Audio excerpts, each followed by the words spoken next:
பெரிய பொண்ணு பிறந்துட்டா, ஸ்னேகா. ஸ்னேகா வந்துங்க 45 நாள்ல நான் இங்கேருந்து போறேன். அது வந்து எனக்கு வேலைக்கும் போய் ஆகணும். ஒரு அப்பாவா பார்த்தீங்கன்னா மனைவி மாமனார் வீட்டில் இருக்காங்க. அவங்க வீட்டில் 45 நாள் குழந்தை. போயிட்டு நான் குழந்தையோட கையை பிடிச்சிட்டு என்னோட விரலை பிடிச்சிட்டோம். ரொம்ப பெயின்ஃபுல்லாக இருந்தது. பட் என்னன்னு பார்த்தீங்கன்னா, நீங்கள் என்ன ஏதாவது சாக்ரிஃபைஸ் பண்ணால் தான் உங்களுக்கு எதாவது கிடைக்கும். ஆனால் நீங்கள் திரும்பி வாழ்க்கையை பார்த்தீங்கன்னா, நீங்கள் பண்ண சாக்ரிஃபைஸால் உங்களுக்கே எல்லாம் கிடைச்சிதா, இல்லை இந்த சமுதாயம் பயன்படுறதா அப்படின்னா, எவ்வளோ டீட்டெயிலாக பேசுவேன். இது கிழங்கு போட்டிருக்கேன் எவ்வளோ வரும், இது ஒரு ஏக்கரில் என்ன நடக்கும், இது இந்த மாதிரி விலைகள் எல்லாமே பேசுவேன். ஸோ அது எனக்கு சின்ன வயசுலேருந்து அது இயற்கையாக வந்துச்சு. ஸோ அப்படி ஒரு சூழ்நிலையில் வளர்ந்தேன். யார் நீ ராஜசேகரங்கவா இப்படிதான் பேசுவார் அவர். நீ தான் என் ஃபர்ஸ்ட் மார்க் வாங்கியிருக்கிற மாலிகுலர் பயாலஜியில். அது கொஞ்சம் உதவி பண்ணிச்சு. வாரத்துக்கு 2 கிளாஸ் 3 கிளாஸ் கொடுப்பாங்க. அங்கேயே அண்ணன் பேர்ல ஆரம்பிச்சிட்டீங்க? ஆமா, அண்ணன் பேர்ல அங்கேயே சீபா டியூட்டோரியல் சபா ஆக பண்ணிட்டு இருந்தேன். நம்மள முன்னாடி இருக்கவங்களாம் பார்க்கலாம், கீழே இறங்கினா நீ இல்லாட்டி அவங்க ஒன்றும் பேசிருக்க முடியாத அப்படின்னு. எழுத்தாளனை பொறுத்த வரைக்கும் நான் ஒன்று சொல்லுவேங்க ஆல்வேஸ். இது நான் பிஎஸ்சி படிச்சப்ப கூட காலையில் எந்திரிச்சு அதை எழுத ட்ரை பண்ணுவேன். ஃப்ரெண்ட் ஒருத்தருக்கான், என்னடா அது கவிதா வந்தால் போனால் அப்படின்னு. அதை வந்து நீங்க இன்சல்ட்டா எடுத்துங்க எழுது. நானா டெய்லி எழுதிட்டே இருப்பேன் எதையாவது. பாரதி ராஜா சாரோட சன் அன்ஃபார்ச்சுனேட்லி மனோஜ் தவறிட்டாரு. இன்னும் சொல்லப்போனால் மனோஜ் எனக்கு நல்ல ஃப்ரெண்டு. ஸோ அப்படிதான் என்னோட பயணம். அதில் கடல் பூக்கள் ஃபுல்லாக பார்த்தீங்கன்னா அந்த கதையை ஒரு 6 முறை நான் எழுதியிருப்பேன். ஏன்னா இவங்க முழு கதையை மாற்றி 6 முறை எழுதியிருப்பேன்.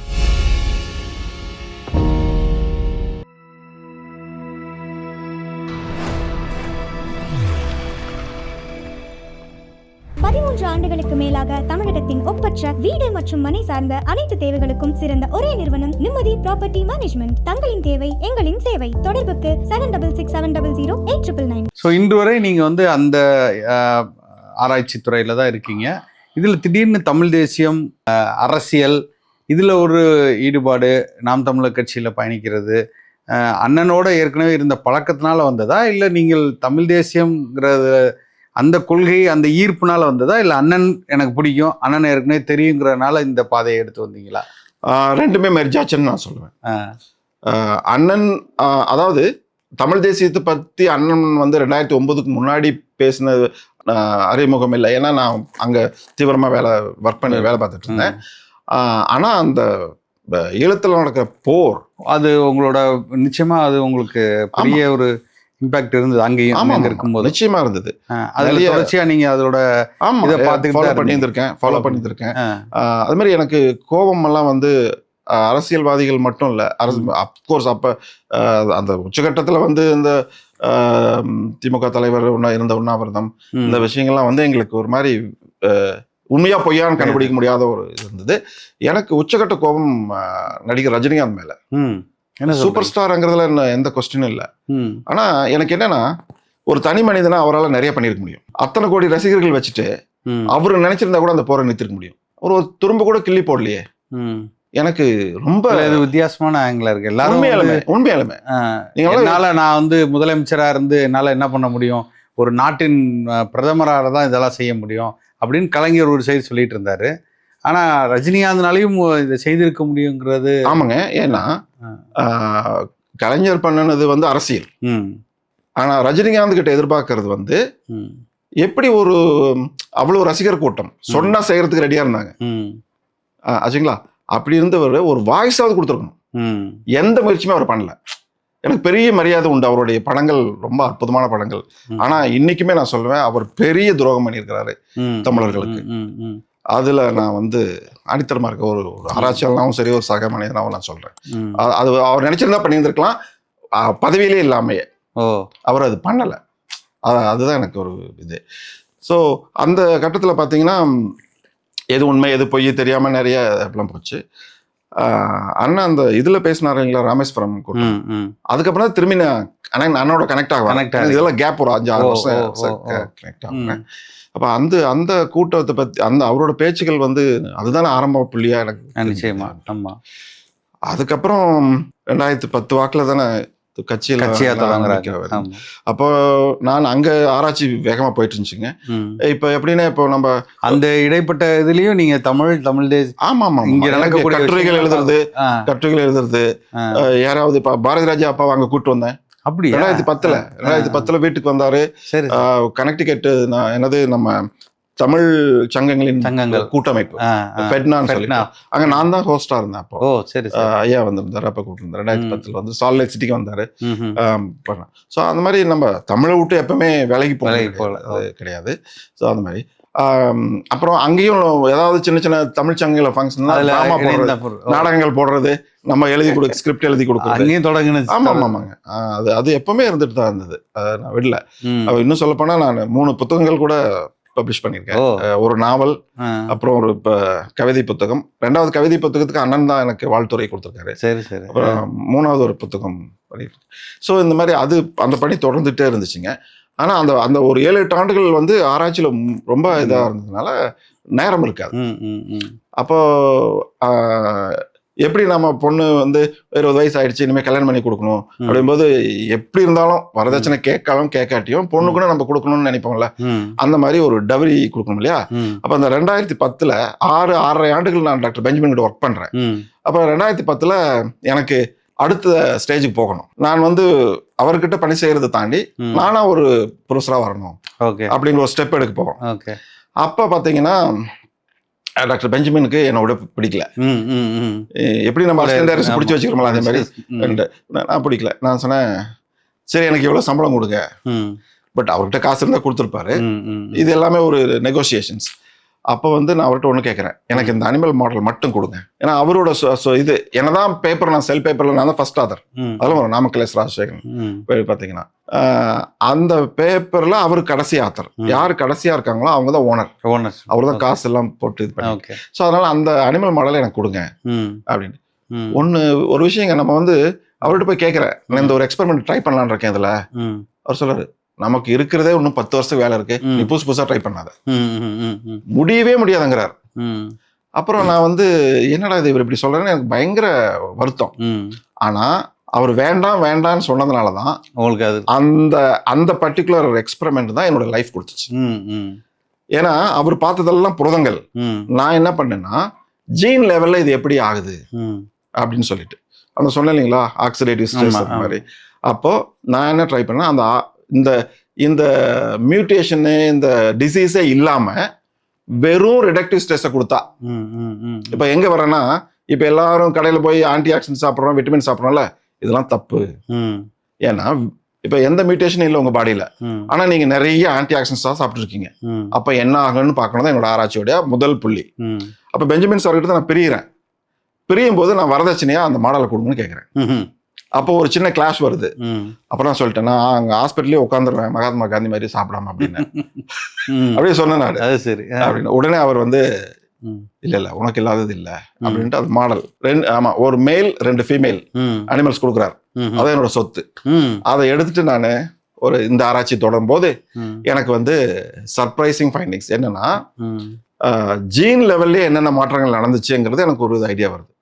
அப்போ இந்த மனிதர்கள் வந்த நோயை தள்ளி வச்சுட்டு நானா என்ன பண்றேன், புதுசா ஒரு மாடல் கொண்டு வரேன். உலகத்துல அதுதான் முதல் மாடல் ஃபார் ரிடக்டிவ் ஸ்ட்ரெஸ். அப்போ நிறைய ஆன்டி ஆக்சிடென்ட்ஸா சாப்பிட்டுட்டு இருக்காங்க, அவங்களுக்கு என்ன பிரச்சனை வரும் அப்படின்ற மாதிரி இருந்தது.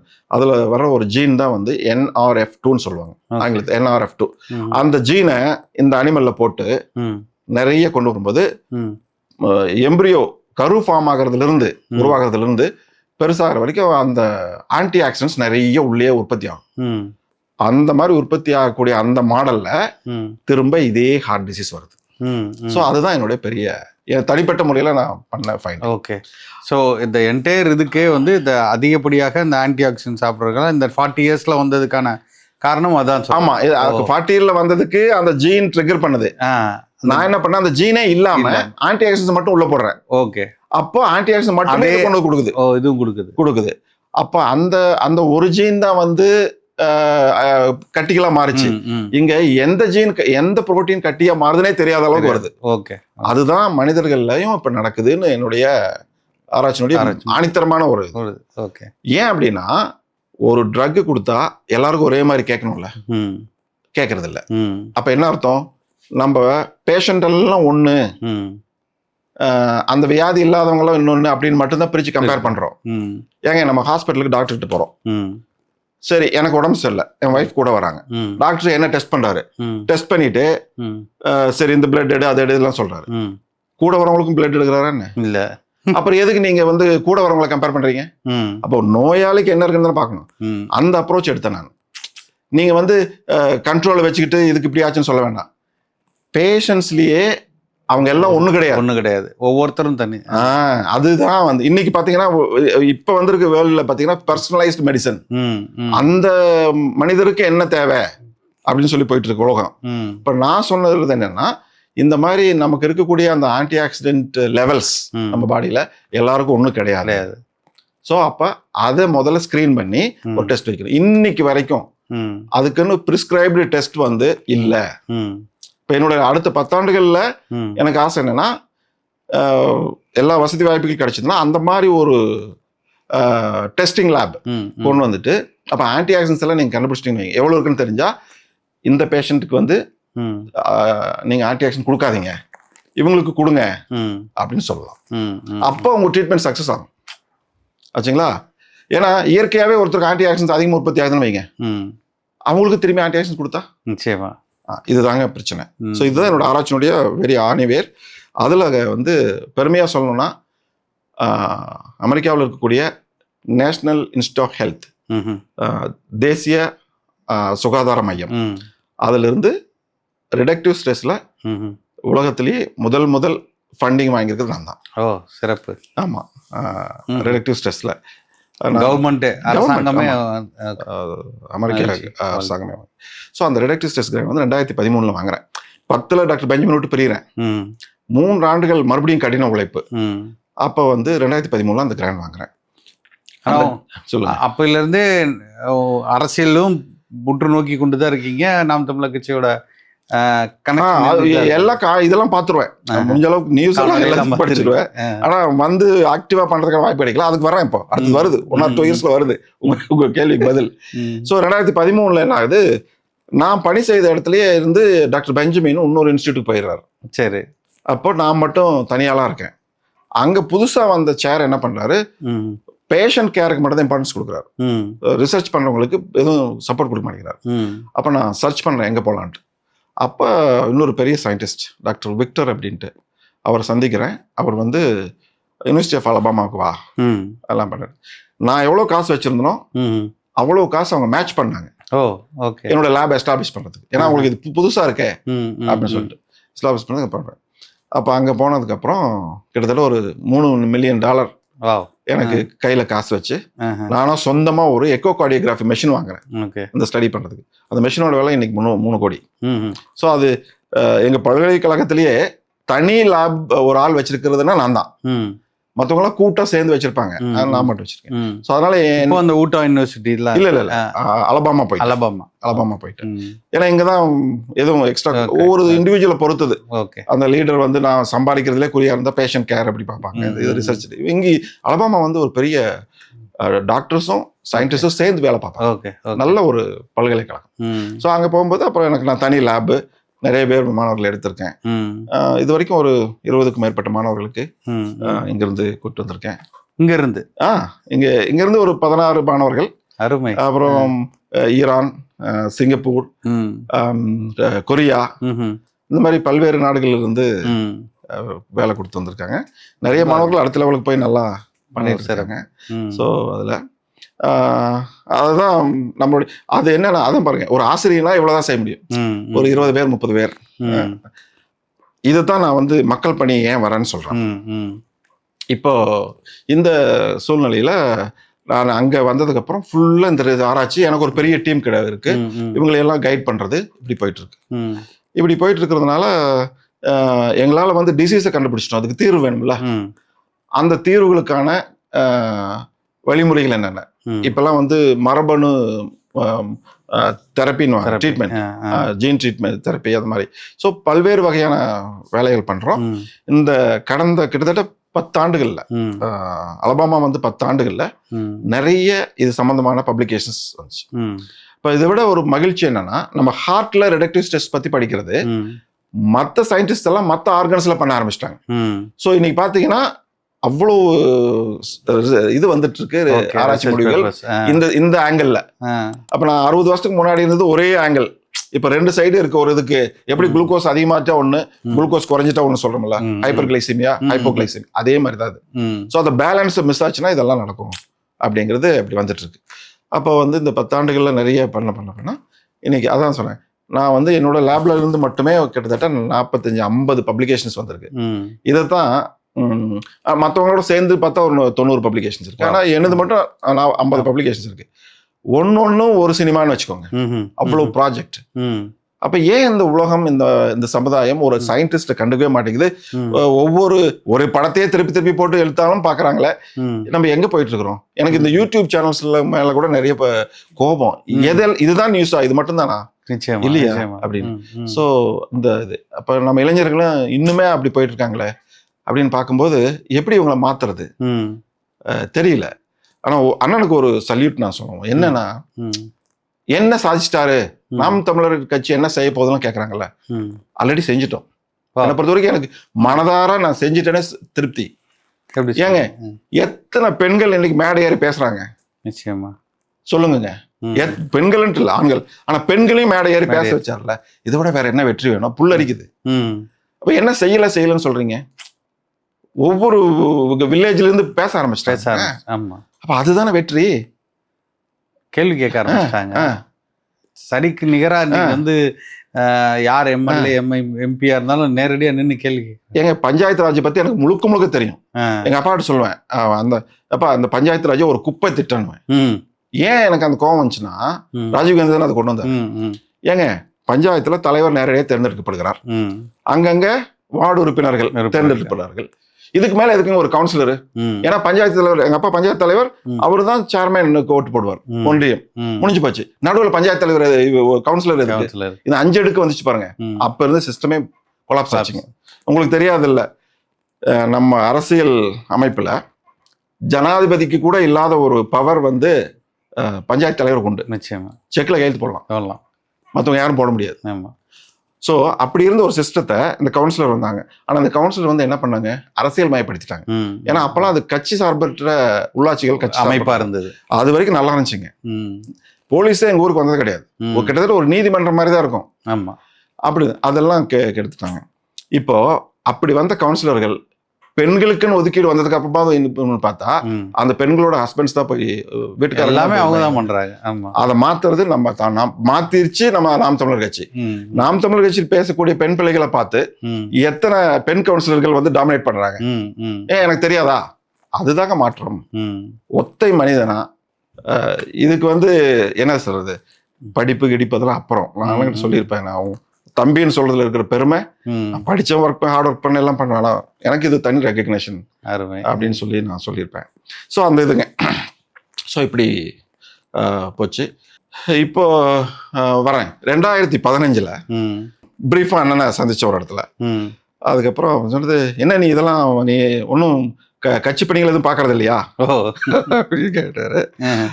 இல்லைண்ணா, இப்போ பிரச்சனை இல்லை, ம். நான் தனியா ஃபேக்கல்ட்டி ஆயிட்டேன். ம். ஸோ இனிமே நான் என்னால் செய்ய முடியும், நேரம் இருக்கு அப்படின்ட்டு. ம். அப்புறம் ஸோ 2015 நீங்க கட்சியில 2015 அப்போ உள்ள வரேன், மெம்பர் ஆகிறேன். மெம்பர் ஆகிறேன். மெம்பர் ஆனதுக்கப்புறம் தம்பி அர்ஜுன், நிறைய பேர் இருந்தாங்க அமெரிக்காவுக்கு.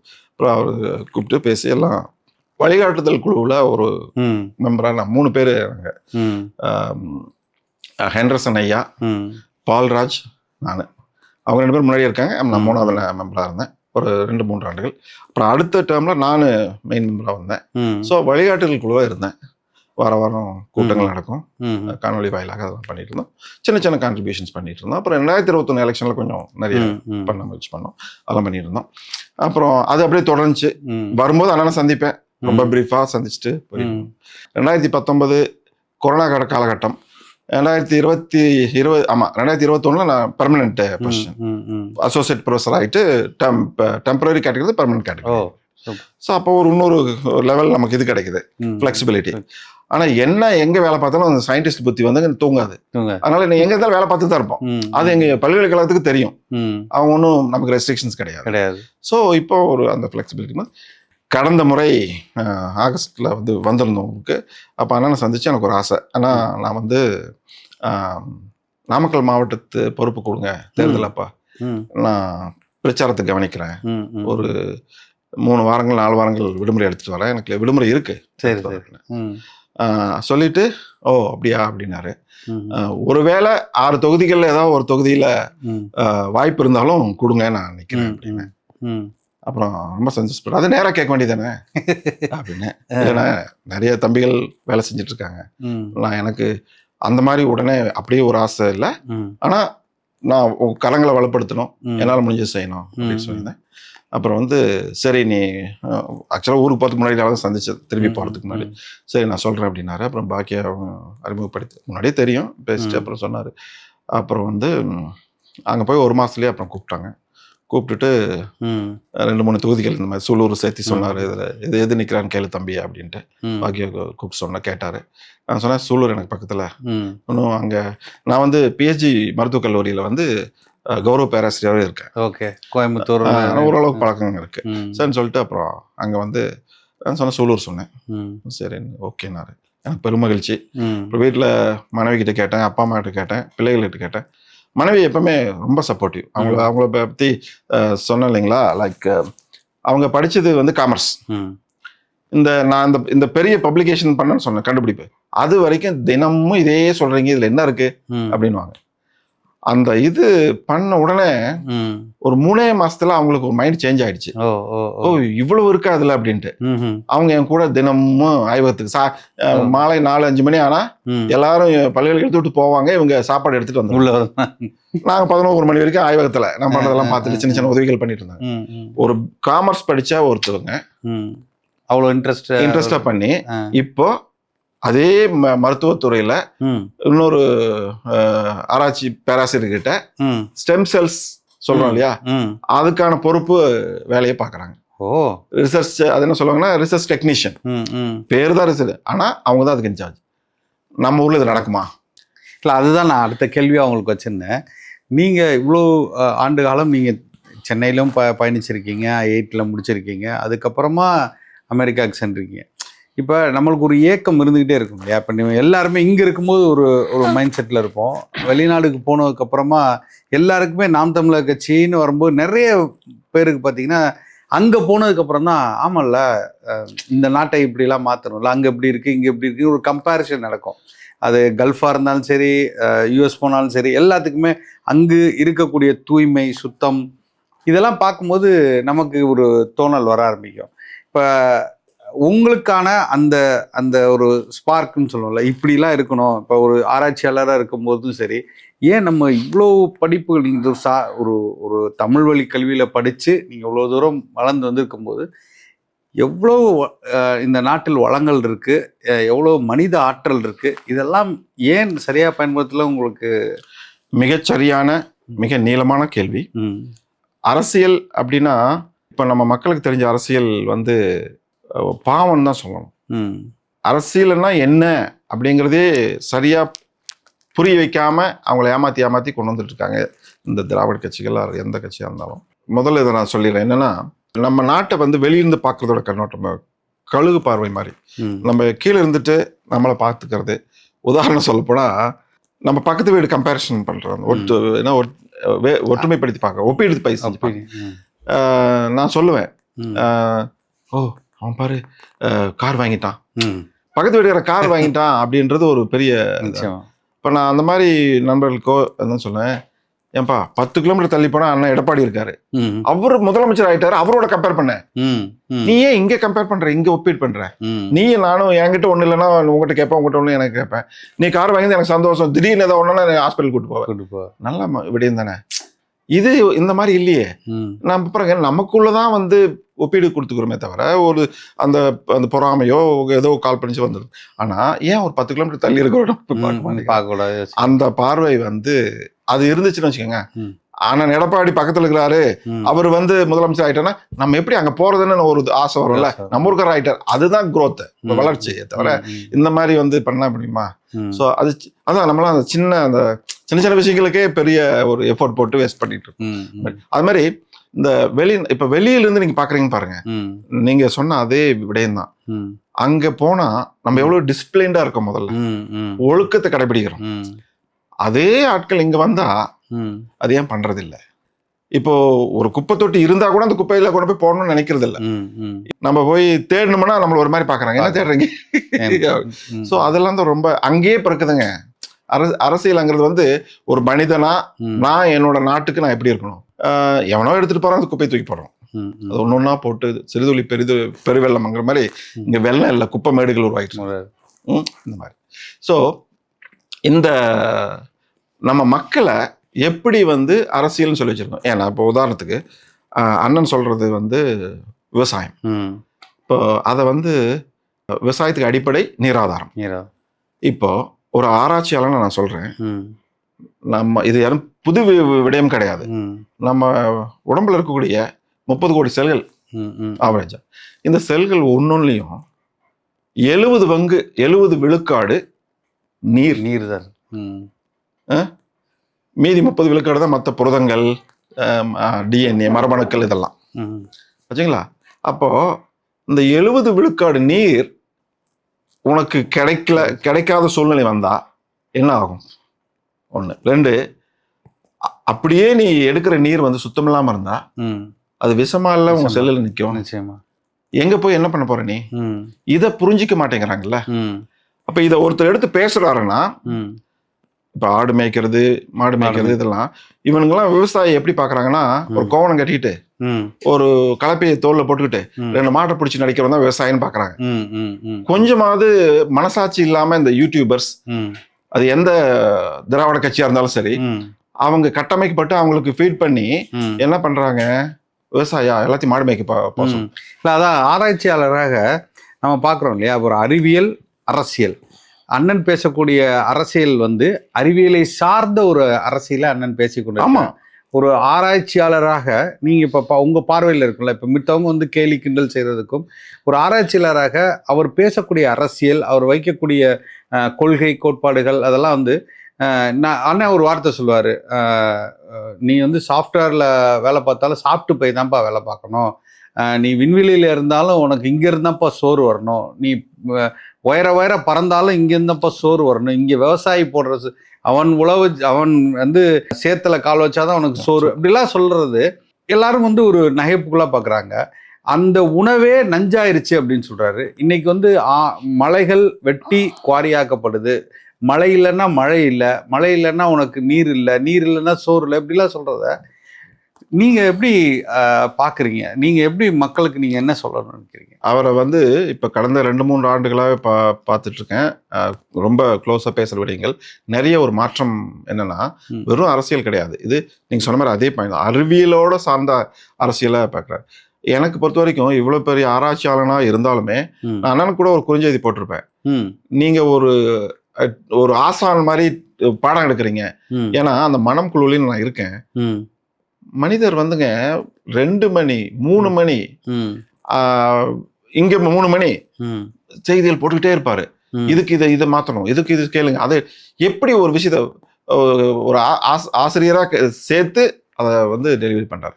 இதுல வந்து என்னை பொறுத்த வரைக்கும் அரசியலும் அறிவியலும் பிரிக்க முடியாது.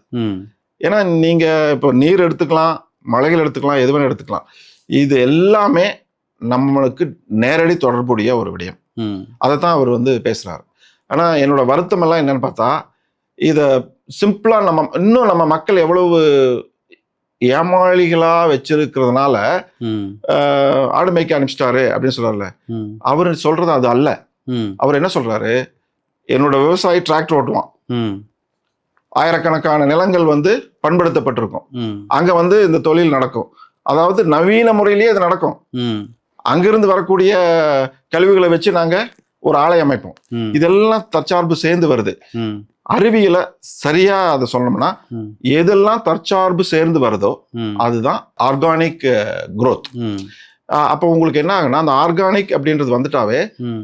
உங்களுடைய நம்ம இப்போ அங்கங்க போய் ஆர்கானிக்கா ஃபுட்டு கேட்கறோம்ல, ம். அது உண்மையா? ம். நீ உன்னை எல்லாத்தையும் நாசம் பண்ணி வச்சுட்டு எங்க போய் ஆர்கானிக் ஃபுட் கிடைக்கும் உனக்கு? ம். ம். அதுதான் அவர் சொல்றாரு. ம். ஆனா அந்த ஆர்கானிக்கா உனக்கு ஃபுட் கிடைக்கிறதுனால உன்னுடைய நோய் நொடி இல்லாம வாழ்றதுக்கான வாய்ப்பு கிடைக்கும். ம். இன்னும் சொல்ல போனா இந்த ஏஜிங் எல்லாம் இருக்கு பாத்தீங்களா, ம். அவர் பேசுற அரசியலே ஏஜிங் பத்தி தான். ஓ என்னன்னா நிறைய பேர் நான் போய் இதை வாங்கி சாப்பிடுறேன் அதை வாங்கி சாப்பிடுறேன்னு சாப்பிட்டு ம். நான் ஏஜிங் நான் வயதாகிறத தடுக்கிறேன். இருக்கிறேன். நிச்சயமா நீங்க வயதாகிறத தடுக்க முடியாதுங்க. ம். ஆனா ஒண்ணே ஒண்ணு பண்ணலாம், ஆரோக்கியமான வயதாகலாம். ம். ம். ம். அதுதான் அண்ணன் சொல்றாரு. ம். அப்போ ஆரோக்கியமா வயதானேன்னா ம். நீ இண்டிபெண்டா 90 வயசு வரைக்கும் கூட இருப்ப. ம். உன்னோட வேற உதவியே தேவையில்லை. தேவையில்லை. அதுக்கான அரசியல் தான் அவர் முன்னெடுக்கிறார். ம். அதை இப்படி கிண்டல் பண்றதுனால மக்கள் கிட்ட போய் இந்த யூடியூபர்ஸ் பண்ற வேலைகளால மக்கள் கிட்ட போய் ரீச் ஆகிறதோட பெரிய வருத்தம் என்னன்னா, இப்ப எல்லா வீட்லயும் கிராஜுவேட்ஸ். ம். இவங்களுக்கு புரியாதா? ம். இல்ல புரிஞ்சுக்க கூடாதுன்னு நினைக்கிறாங்களா? இல்ல புரியலையே. இப்ப புரியாம தானே இப்ப வந்து இல்ல அது சொல்லுங்க. இல்ல இப்ப இளைஞர்கள் ஒரு கூட்டம் வந்து அண்ணன் சீமான் அவர்களின் பேச்சை கேட்டு முற்றுமுழுதாக மாறி ஒரு பெரிய ஒரு மாற்றம் நிகழ்ந்து கொண்டிருக்கும் போது, இப்ப இடையில விஜய்ன்ற ஒரு கேரக்டர் வந்து இப்ப இளைஞர்கள் எல்லாம், அந்த இளைஞர்களுக்கு இந்த மாதிரி விஷயங்கள்லாம் இன்னும் தெரியாம மறுபடியும் அந்த இடத்துக்கு போறாங்கல்ல. இப்ப அப்போ வந்து உண்மையிலே இது வந்து ஒரு இந்த ஜென்ரேஷன் டிஃப்ரென்ஸ் இருக்கு இல்லையா? இப்போ இவ்வளோ விஷயங்கள் நடந்துமே இந்த கூட்டம் இன்னும் வந்து இவரால் ஒரு அரசியல் மாற்றம் நடத்த முடியும், இவர் பின்னாடி போகிற சரின்னு ஒரு கூட்டம் இருக்க தானே செய்யுது. முதல்ல நண்பர் விஜய்க்கு வாழ்த்துக்கள். ஒரு பாடகனா, ஒரு நடன கலைஞனா அவரை எனக்கு பிடிக்கும். நடிகன் என்று சொல்றதை விட இதுதான் எனக்கு உண்மையான நிலைப்பாடு. அண்ணனே கூட அவர் ஒரு சரியான பாதையில நோக்கி வருவார் என்ற முதல்ல நம்ம எதிர்பார்த்தது எல்லாமே. இப்ப நம்ம அவரை வெறுக்கல, ஆனா அவர் ஒரு ஒரு சரியான ஒரு பாதையே இல்லாம எங்க போறதுன்னு தெரியாம அவர் நிக்கிறாரு. அது எப்படி ரெண்டும் ஒன்னாகும் இல்லைங்களா? அப்ப அப்படி நிக்கிறாரு.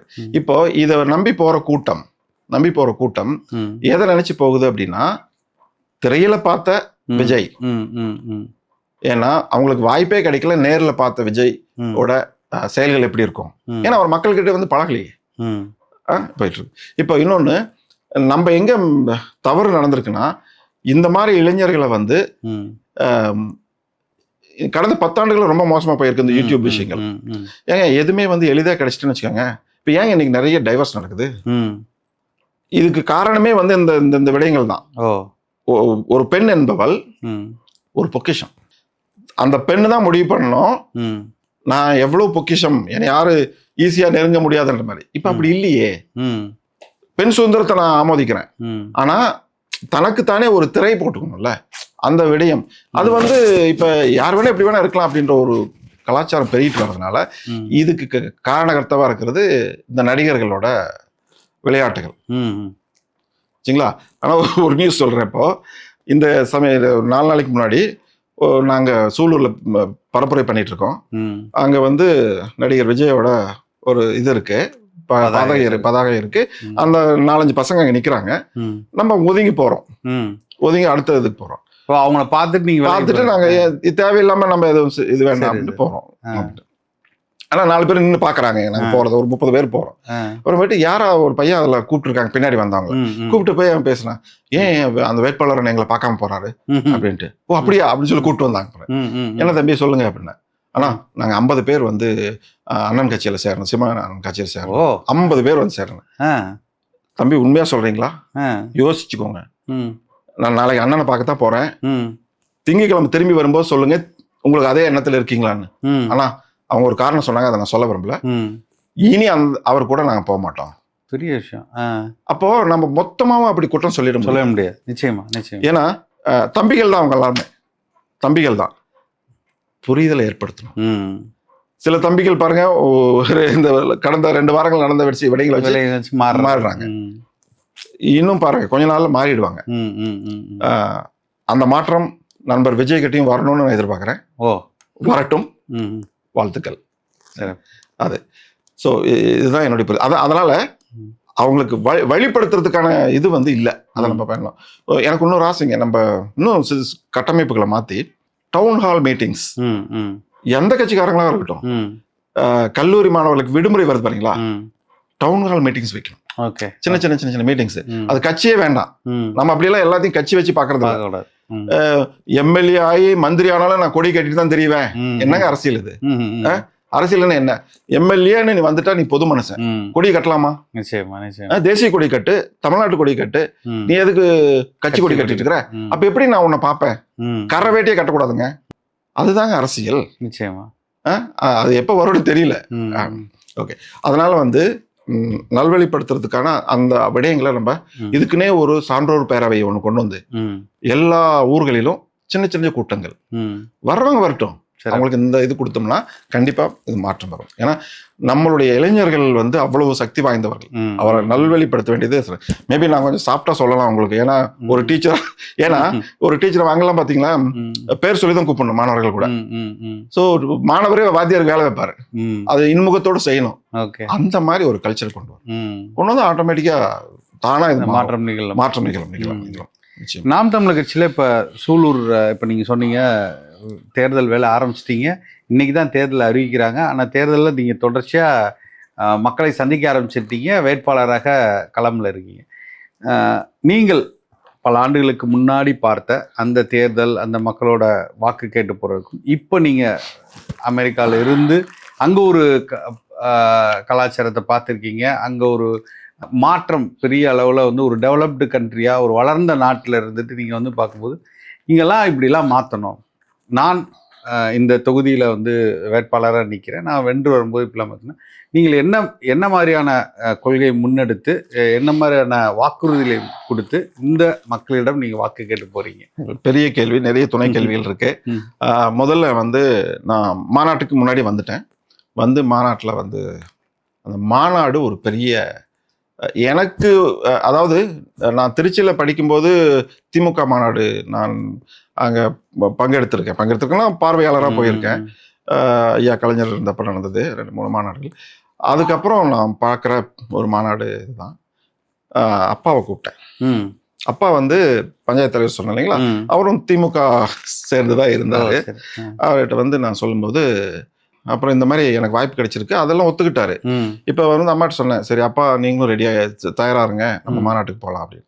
அவர் வந்து அம்மா சரி எல்லாம் ரெடி பண்ணிடலான்ட்டு திரும்பி வந்து கூப்பிட்டா, நான் வந்தால் எப்படி சரிப்பட்டு வருமா?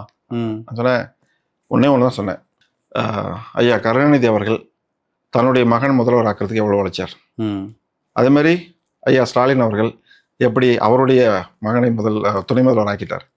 அந்த மாதிரி அவங்கவுங்க அப்பா அவங்க பையனுக்கு அது சரியா தவறுங்கிற காரணத்துக்கு நான் வரல. வர்றது நான் சொல்ல குடும்ப அரசியல் கிடையாதுங்க, இது தலைமுறை அரசியல். நீங்க வேணா பயன்படுத்துங்க. இது குடும்ப அரசியல் ஒரே குடும்பத்தில் முடிஞ்சிடும், இது தலைமுறையாக. அப்போ அந்த உங்க பையனுக்கு ஒரு சட்டமன்ற உறுப்பினரா நிக்கிறதுக்கு ஒரு வாய்ப்பு கிடைச்சிருக்கு, இதை விட ஒரு பெரிய மகிழ்ச்சி உங்களுக்கு இருக்க முடியுமா? இது வந்து அப்ப நீங்க வரலன்னா எதுக்காக நம்ம என்ன நம்ம உறவு என்ன? ஒரு மாதிரி ஆயிட்டாரு. அம்மா வருவார் போ அப்படின்ட்டு இது வேண்டும். அப்புறம் அம்மாவுக்கு வந்து கண் ஆப்ரேஷன் பண்ணியிருந்தனால அவங்க மருந்து ஊற்றணும், வரல. அப்புறம் கசின் பிரதர் ஒருத்தர் இருக்காரு, தம்பி, அவரு அப்பா வந்தாங்க. வந்துட்டு நான் வேட்பாளர்களோட சேர்ந்துட்டேன்ல, அவங்க 2 பேரும் தனியா வந்து முன்னாடி இருந்துல கிடைச்சது போல இருக்கு. தம்பி சொன்னாரு, எப்படி அப்பா என்ன ஃபீல் பண்ணாரு? ஆனா அழுதுட்டாரு. ஆமா, ரொம்ப நல்லா உணர்ச்சி வசப்பட்டு அழுதுட்டாரு. இப்படி என் வாழ்க்கையில 81ங்க அப்பாவோட வயது, இப்படி நான் ஒரு மாநாட்டை பார்த்தது இல்லை அப்படின்னு சொல்லி இது பண்ணிட்டாரு. ஒரு தேவையில்லாம சத்தம் கிடையாது, ஒரு என்னது சாராய வாடை கிடையாது, சிகரெட்டு பீடி கிடையாது. இப்படி ஒருத்தர் வந்து பேச்சு கேட்கறதுக்கு வருவாங்களா அப்படின்னு ரொம்ப. அப்ப நான் சொன்னேன் அப்புறம் சொன்னார். அப்புறம் திரும்பி வரும்போது அவங்கவுங்க அங்கங்க உட்காந்துருக்காங்க, போலீஸ்காரங்க சிரிச்சுட்டு பேசுறாங்க, காவல்துறை அதிகாரி, இப்படியெல்லாம் இருக்குமா? அப்புறம் அவரே கேட்டாரு, ஐயா உங்களுக்கு என்ன வேலை எதுவும் கஷ்டமாயிடுச்சேன்னு நான் தான் சொல்லு கேளுங்க, நீங்களே பேசுங்க. ஏங்க எங்களுக்கு இங்கதாங்க நாங்க ஃப்ரீயா இருக்கிறோம், மகிழ்ச்சியா இருக்கு, வேலையே கிடையாது அப்படின்ட்டு ரொம்ப சந்தோஷப்பட்டார். அப்புறம் சொன்னார், நல்ல வேலை நான் வந்தேன், இல்லாட்டி எனக்கு இது இந்த வாய்ப்பு பார்த்துருக்கேன் அப்படின்னு சொன்னாரு. ரொம்ப மகிழ்ச்சி அடைஞ்சாரு. இப்பயும் பிரச்சாரத்திற்காக அப்பா வராரு. அப்பா வந்து ஏன்னா தெற்கு பகுதிகள் சூலூர்ல கிராமங்கள், ஸோ அந்த 2 சுல்தான்பேட்டை செஞ்சேரி மலை பகுதிகள், அங்க வந்து அப்பாவும் இந்த வயதிலும் அப்பா வந்து கூட நிற்கிறாங்க. நல்லா ஆக்டிவான பர்சன் தான். எப்பவுமே ஏதாவது வேலைகள் செஞ்சுட்டே இருப்பாரு. ஒயிட் அண்ட் ஒயிட் மேன் தான், வெள்ளை தான். அவரோட நிறைய ஸ்டோரி சொல்லி எழுதி வச்சிருக்கோம், புக்கா போடல. கொண்டாடப்பட வேண்டியவர் தான். ஒவ்வொரு வீட்லயும் பஞ்சாயத்துல எப்படி வேட்பாளர் போய் பெரியவர்கள் காலில் விழுந்து எனக்கு வாக்கு சேகரிக்க போறாங்கல்ல, நான் பார்த்துருக்கேன். அது ஒரு காரணம் நான் என் அரசியல் முன்னெடுக்கிறதுக்கு. அவர் காலில் வந்து விழுந்து, சாமி நீ தான் தம்பி வரணும் அப்படின்னு சொல்ற அளவுக்கு இருக்கிற ஒரு மனிதர். அதனால ஸோ அவரும் மாறுவார் மாதிரி இதுதான் அந்த இதுங்க. சூலூர் எனக்கு வந்து சூலூர் வந்து எனக்கு அந்த ஊரோட பேரே எனக்கு ஒரு அம்மா சூலூர் அண்ணா கொடுத்துருக்காரு, ஒதுக்கியிருக்காரு அப்படின்னா சூலூர் அது ஒரு சூழ்நிலை ஒத்துன மாதிரி ஒரு அது ஒரு மாதிரி அது பேரே ஒரு நல்லா இருக்கு அப்படின்னு அம்மா சொன்னாங்க. அப்புறம் எனக்கு சொன்னேன், என்னுடைய என்னது விருப்ப எண் வந்து 8. சூலூரும் பார்த்தீங்கன்னா 116 8. எனக்கு அதுல ஒரு இது அது மாதிரி சூலூர் எங்களுக்கு ரொம்ப பிடிச்சது. அண்ணனுக்கு 8 தான். ஆமா, என்னோட பிறந்தநாளும் நவம்பர் 26. சிறப்பு. எங்க அம்மா பேரு பார்வதி. ஸோ அது வந்து வந்தோம். அப்புறம் வந்துங்க மாநாடு முடிச்சுட்டு 2-3 நாட்கள் நாமக்கல் மாவட்ட பொறுப்பாளர்கள் சந்தித்தேன். அவங்களுக்கு ஏதாவது உதவிகள் வேணுமா அப்படின்னு. அவங்களெல்லாம் பேசி முடிச்சுட்டு அப்புறம் சூலூர் உறவுகள் வந்து, அண்ணா இன்னைக்கு வரீங்களா நாளைக்கு வரீங்களா, அவங்க வீடெல்லாம் தயார் பண்ணுறதுக்கு பண்ணிட்டு இருந்தாங்க. பண்ணி முடிச்சுட்டு அப்புறம் நான் வந்து என்ன நினைச்சாங்கன்னு தெரியல, திடீர்னு அண்ணா நாங்கள் வந்துட்டு இருக்கோம் அப்படின்ட்டு ஒரு 4-5 உறவுகள் வந்துட்டு அப்புறம் பார்த்து பேசினாங்க. அன்றைக்கே வீட்டிலலாம் உணவு சாப்பிட்டுட்டு தோட்டத்தில் உணவு சாப்பிட்டுட்டு அப்புறம் நான் அடுத்த நாள் போனேன். இப்போ 15 நாள் மேலாச்சு. இப்போ 15 நாள் அங்கே தான் இருக்கேன் சூலூரில். எனக்கு இது வந்து புதுசு தானே. என்னதான் அப்பாவோட அரசியல் மற்றவெல்லாம் பார்த்துருந்தாலுமே நானாக போய் உள்ளே போகிறது இது எனக்கு ஒரு புதிய விடயம் தான், அனுபவம். அப்போ அந்த அனௌன்ஸ் பண்ண இன்னொரு விடையை நான் சொல்லணுங்க. நான் யாருக்கிட்டையும் நண்பர்கள்கிட்டயோ என்னுடைய கல்லூரி பல்கலைக்கழகத்துல யார்கிட்டையும் நான் வந்து தேர்தலில் நிற்கிறேங்கிற விஷயத்த சொல்லவே இல்லை. ஏன் சொல்லலைன்னா, நான் சொல்லி அவங்களை ஈர்க்கிறேன் அப்படின்றத தாண்டி அவங்க எப்படி பாக்குறாங்கன்னு பார்க்கலான்ற ஒரு சோதனை அடிப்படையில் நான் சொல்லல. ஒரு சில நண்பர்களுக்கு மட்டும் சொல்லியிருப்பேன். தெரியும், அண்ணனை பிடிச்ச ஆராய்ச்சி தான், இதுலயே அரசியல் இருக்கு, அரசியல் இருக்கு. ஒரு சில நண்பர்கள் அண்ணனை பிடிச்ச நண்பர்கள்கிட்ட சொல்லியிருக்கேன். மற்றவங்ககிட்ட யாருக்கிட்டையும், என்னோட மாணவர்கள்கிட்டயோ அது மாதிரி யார்கிட்டயுமே நான் சொல்லிக்கிட்டது இல்லை. அனௌன்ஸ் பண்ண உடனே இது யூஎஸ்ல இருந்து எனக்கு வருது, என்ன நீங்க சொல்லல அப்படின்ட்டு. அப்புறம் தான் நான் தரம் பார்த்தேன். ஏன்னா நான் இப்போ அலபாமா தமிழ் சங்கத்துல துணைத் தலைவராகவும் இருக்கேன். சரி சரி. ஏன்னா நம்ம வந்து ஏதோ நான் இன்ஃப்ளூயன்ஸ் பண்ற மாதிரி யாரும் நினைச்சிடக்கூடாது இல்லையா, அதெல்லாம் நான் சொல்லிக்கல. அப்புறம் எல்லாம் இது பண்ணாங்க. நான் என்ன சொல்லுவேன் அப்படின்னா, 100 பேர் இருக்காங்கன்னா ஒரு 15-20 பேர் வந்து வாழ்த்து அனுப்பிச்சாங்க. அது ஒரு பாசிட்டிவ் நோட் பண்ணாங்க. அது எனக்கு ஒரு உத்வேகத்தை கொடுத்துச்சு. அப்புறம் வீட்டில் 2 நாள் ஓய்வு எடுத்துட்டு திரும்ப சூலூர் வந்தேன். சூலூர் போயிட்டு நான் என்னோட வண்டி, அப்பாவுக்கு வாங்கி கொடுத்த வண்டி தான், அதை எடுத்துட்டு நான் போனேன். நாம் தமிழ் கட்சி கொடியை கட்டிட்டு போனோம். மகிழ்ச்சியான ஒரு பயணம். என்ன சொல்றது சொன்னா, ஒரு கெத்து அப்படி கிடையாது, இடம் புரியாத ஒரு மகிழ்ச்சியோ, நமக்கு நம்ம இதை பண்ண போறோம் அப்படின்ட்டு. அப்புறம் போயிட்டுங்க உறவுகள் ஒரு 10-20 உறவுகள் வந்து வரவேற்று அப்புறம் போன அன்னைக்கு 3 மணிக்கு தான் போனேன் இருக்கு. அப்புறம் போன அன்னைக்கே வந்து 5 மணிக்கு ஒரு கூட்டம் வச்சிருக்கோண்ணா அப்படின்னாங்க.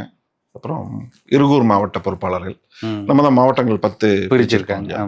அது நான் ஓரளவுக்கு மேப் எல்லாம் பார்த்து எல்லாமே கனெக்ட். அதுக்கு முன்னாடியே 2-3 ஜூம் கால்ஸ் போட்டு பணிகள்லாம் பண்ணிட்டு தான் இருந்தோம். மாநாட்டு பரப்புரைக்கு, மாநாட்டுக்கான விளம்பரங்கள் அதெல்லாம் பண்ணோம். எல்லா உறவுகளுமே மகிழ்ச்சியை ஏற்றுக்கிட்டாங்க. ஒரு கேள்வி கேட்டாங்க, ஏன் சூலூர், உங்களுக்கு தான் ஈடுபடுமா? ஆதியில் இருந்திருக்காங்க, ஆதி சொந்தங்கள் எல்லாம் வந்து கொஞ்சம் பேர் அங்கே இருந்திருக்காங்க, கோயம்புத்தூர் பகுதிகள் அதெல்லாம் இருந்திருக்காங்க. நான் பிறந்தது நாமக்கல் தான். அப்போ வந்து நான் சொன்னேன், யாதும் ஊரே யாவரும் கேளீர், அது நம்ம தமிழர் பண்பாடு. இன்னும் சொல்லப்போனால் நம்ம கட்சியில் உறவுகளே அண்ணன் தம்பி தான். அப்போ எங்கேருந்து வந்தால் என்ன அண்ணன் தம்பி தான். அதையும் தாண்டி ஒரு முக்கியமான விடயம் இருக்கு. அண்ணன் வந்து எவ்வளவு நேரம், எவ்வளவு வாரம் நேரம் எது வேணா வச்சுக்கலாம், யோசிச்சு வேட்பாளர்களை நியமிச்சிருப்பாரு. ஏன்னா 117 பெண்களுக்கும் கொடுக்கணும், 117 ஆண்களுக்கும் கொடுக்கணும், சமுதாய பிரதிநிதித்துவம். இது வந்து ஒரு பெரிய வேலை. அது ஆமா, அது இப்ப வந்து இந்த இடத்துல 2 பெண்கள் இருக்கிறாங்க, அப்ப 2 பேர்த்தையும் ஒரே தொகையில எப்படி போட முடியும்? அப்ப மாத்தி தானே ஆகணும். அந்த நடைமுறையில அண்ணன் எனக்கு இதை ஒதுக்கியிருக்காரு. நீங்க ஏத்துக்கிட்டீங்கன்னா நான் வந்து பணி செய்யறதுக்கு தயாரா இருக்கேன், உங்களோட சேவகனா. இல்லைன்னா சொல்லுங்க, அண்ணன்கிட்ட பேசலாம் அப்படின்னு. இல்ல அப்படி இல்ல, சும்மா கேட்டோம், நீங்க எல்லா பதிலும் சொல்லிட்டீங்க அப்படின்ட்டு எல்லா உறவுகளுமே இது பண்ணாங்க, வரவேற்றாங்க. எனக்கு கொடுக்கப்பட்ட இந்த வாய்ப்பு, நான் களத்துக்கு போனதே எனக்கு ஒரு அந்த உணர்வு என்னன்னா, நாம் தமிழர் கட்சி வெற்றி பெற்றுட்டு இருக்கு அப்படிங்கிற உணர்வுல எனக்கு இருக்குது. ஏன்னா முதல் நாள்ல இருந்து இந்த 15 நாட்களா நடந்த திண்ணை பிரச்சாரங்களாகட்டும் அல்லது திருமணி கூட்டங்களாகட்டும், மக்கள் நம்மளை நோக்கி வரதை நான் பார்க்குறேன். மக்கள் வந்து நீங்க இன்னும் வரலையா, எதிர்பார்த்தோம் அப்படின்னு சொல்றாங்க. பெரும்பாலான தாய்மார்களுக்கு ரொம்ப பிடிச்சிருக்கு. அண்ணன் சொல்ற அதை ஒரே விஷயத்தை தான் நான் திருப்பி சொல்லிட்டு இருக்கேன். கல்வி என்பது ஒரு மனிதனுக்கு அடிப்படை உரிமை. அதை வந்து அரசாங்கமே கொடுத்து விட்டால் பெற்றோர்களுக்கு பெரிய செலவு கிடையாது. உதாரணத்துக்கு வெளிநாட்டில் நான் இருந்த அமெரிக்காவிலையும் சரி, குழந்தைகள் செலவுக்காக, பள்ளி செலவுக்காக ₹1 கட்டணம் கட்டினது கிடையாது. ஸோ அப்படி நம்ம நாட்டிலையும் திறமையான ஆசிரியர்கள் இருக்கிறாங்க, வளங்கள் இருக்கு. நிச்சயம் தரமான கல்வியை இலவசமாக கொடுக்க முடியும். அது இலவசங்கிற வார்த்தையே தேவையில்லை, மக்களுக்கான அடிப்படை உரிமையாக்க முடியும். அதுதான் பிரதான கொள்கை. இதை கேட்கும்போது அவங்களுக்கும் ஆமாம். இன்னொன்று சொல்லுவேன், நான் அந்த செலவே இல்லைன்னா நமக்கு மருத்துவமனை கூட போக தேவையில்லை. ஏன்னா அந்த ஸ்ட்ரெஸ்னால தான் இங்கே கடனை வாங்கி அங்கே கடனை வாங்கி பெற்றோர்களை கடனாளி ஆக்கிடுறாங்க. ஸோ எங்களுடைய அரசியல் பாதையில் முன்னெடுப்பு இது கல்வி, தரமான கல்வியை கொடுக்கறது அப்படிங்கிறத மக்கள் ஏற்றுக்கிறாங்க. அது ரொம்ப பிடிச்சிருக்குன்னு சொல்லி ஏற்றுக்கிறாங்க. ஸோ அதை தான் என்னோட பிரச்சாரத்தில் முதல் இதாக வச்சுருக்கேன். இதை தாண்டி சூலூர் உட்பட்ட, சூலூர் பெரிய தொகுதி, கிட்டத்தட்ட சுற்றளவில் 220 கிலோமீட்டர் சுற்றி வரணும். அதில் வந்து வடக்கு இருக்கக்கூடிய பகுதிகளில் பெரும்பாலும் விசைத்தறிகள் நிறைய இருக்குது. 2014 முத்தரப்பு பேச்சுகள் நடந்து சொல்லப்பட்ட கூலி இன்னும் கொடுக்கப்படவில்லை. அது ஒரு பெரிய பிரதான பிரச்சனையா இருக்கு. இன்னொன்று, பஞ்சு வருது, நூலாக்குறாங்க, தறி நெய்யறாங்க, அது ஆடைகளாக மாறுறதுக்குள்ள நடக்கிற அரசியல் சாதாரண ஒரு மனிதனால புரிந்து கொள்ள முடியாது. ஏன்னா இவங்க என்ன பண்ணி வச்சிருக்காங்கன்னா, அந்த கூலி தொழிலாளிகளை, அவங்க சொந்த தறி இருந்தாலுமே அவர் கூலி தான் வாங்குறாரு. என்ன கொடுமை இது! சொந்த தறி வச்சிருக்கேன், நான் கூலி வாங்குறேன். அது வந்து அவங்க தொழிலதிபர்களா, சிறு தொழில் முனைவோர்களா மாறணும். அதுக்கான இதை தான் நம்ம பண்ணணும்னு நான் நினைக்கிறேன். அது பண்ணப்படும். எப்படின்னா, இப்போ சந்தைப்படுத்துதல் அங்கே வேணும். இப்போ இந்த இதை வந்து சந்தைப்படுத்தல், ஏன்னா சந்தைக்குன்னு வரும்போது வேற எங்கேயோ வேறு மாநிலத்திலிருந்து வந்து தான் பண்றாங்க. ஸோ அந்த விடயத்தை முதல்ல நான் வந்து ஒரு சட்டமன்ற உறுப்பினர் தேர்ந்தெடுக்கப்பட்டால் அந்த விடயத்துக்கு முக்கியத்துவம் கொடுப்பேன். முத்தரப்பு பேச்சுவார்த்தைகளை நடத்துகிற பேச்சுவார்த்தை மட்டும், பிரச்சனை வரும்போதெல்லாம் பேச்சுவார்த்தைகள் நடைபெறுகின்றன, ஆனால் அவை செயல்படுத்தப்படவில்லை, நடைமுறைப்படுத்தப்படவில்லை. ஸோ என்னுடைய முதல் நோக்கம் வேலைப்பணி, முத்தரப்பு பேச்சுக்களை மீண்டும் நடத்தி அதுக்கு சரியான முன்னெடுப்புகள் எடுத்து சிறு சிறு கூலி தொழிலாளிகளாக இருப்பவர்களை சிறு சிறு முதலாளிகளாக மாற்றுவது என்னுடைய திட்டப்பணி. இது வடக்கு பகுதியில் பதுவம்பள்ளி, கருமத்தம்பட்டி, சோமனூர், இந்த மாதிரி பகுதிகளில் வந்து சாமலாபுரம், இந்த பகுதிகளெல்லாம் தறி நெசவு நிறைய இருக்கு. ஸோ அதை முன்னெடுக்கணும். ரெண்டாவது பார்த்தீங்கன்னா, சூழலே பார்த்தீங்கன்னா 2 கண்களாக பார்க்கப்படுறது தொழில்துறை, இன்னொன்று வந்து விவசாயம்.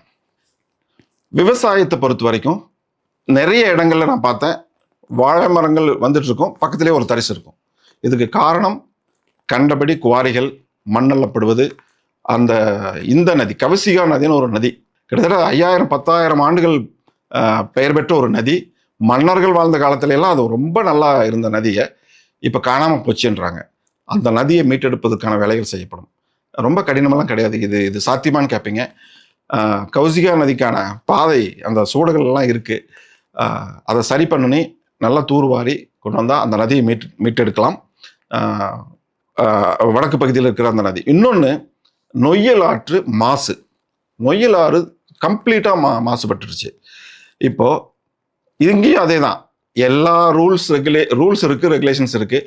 ஆனால் அந்த மாசு முழுவதும் நீக்கி அந்த தண்ணீர் ஜீரோ எமிஷன் சொல்லுவாங்க இல்லையா, அந்த மாதிரி அந்த ஒவ்வொரு வீட்டு கழிவுகளாக இருந்தாலும் சரி, சிறு சிறு தொழிற்சாலை கழிவுகளாக இருந்தாலும் சரி, அவையெல்லாம் மாசு நீக்கப்பட்டு அந்த தண்ணீர் கலக்கணும். அதுக்கான ஏற்பாடுகள் செய்யப்படும். ஆனால் இது ஒரு கேள்வி என்னன்னா, இது நம்ம மாவட்டத்தில் மட்டும் வரல, சூலூர் தொகுதியில் மட்டும் வரல, கோயம்புத்தூர் மாவட்டம், திருப்பூர், ஈரோடு பகுதிகள் எல்லாமே பாதிக்கப்படுது. ஸோ இதுக்கு ஒரு கூட்டு முயற்சியில் தான் இதை பண்ணணும். ஆனால் இந்த கூட்டு முயற்சியை நாம் தமிழர் கட்சி ஆட்சிக்கு வந்தால் நிச்சயம் நிறைவேற்றுவோம்.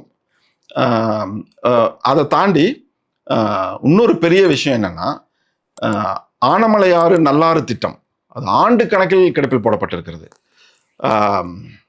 அந்த திட்டம் மட்டும் நிறைவேறிட்டா திரும்பவும் சூலூர் பெரிய ஒரு விவசாய வளர்ச்சிக்கான ஒரு பகுதியாக மாறும்.